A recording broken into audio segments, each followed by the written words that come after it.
কেন জানি আজ মনটা খুব খারাপ লাগছে। বনলতা কি সত্যি ঠিক আছে?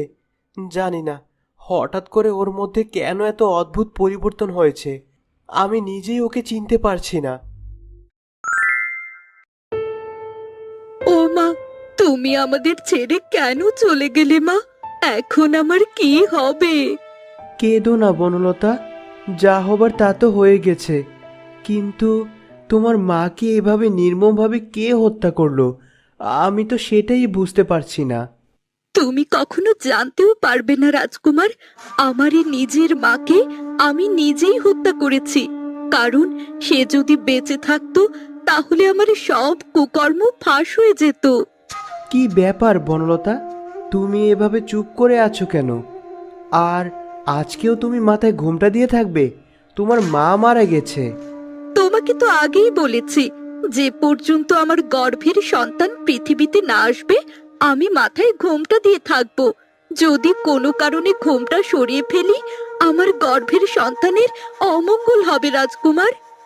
আচ্ছা বাবা, ঠিক আছে, আমি এখন তবে যাই। মা, তোমাকে তো মেরে ফেললাম, এর পরে মারবো ওই বনলতাকে।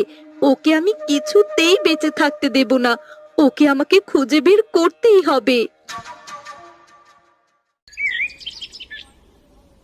তোমাকে কতবার বলেছি ওকে এই বাড়ি থেকে বের করে দাও।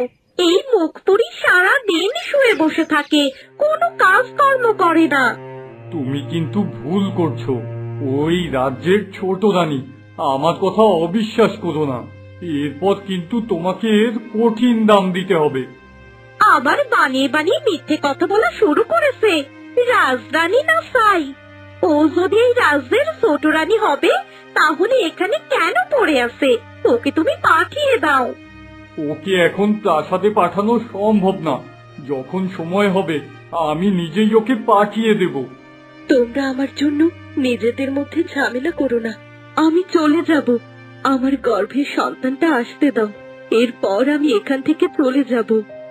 হয়েছে হয়েছে, যা, এখন আর দেরি করিস না, জঙ্গল থেকে কাঠ কুড়িয়ে নিয়ে আয়। না না, ওকে কোথাও যেতে হবে না, আমি যাচ্ছি। তুমি এই ঘরে বিশ্রাম নাও, আমি তোমাকে কাঠ জোগাড় করে এনে দেব। আহ, দরদ একেবারে উথলে উঠছে।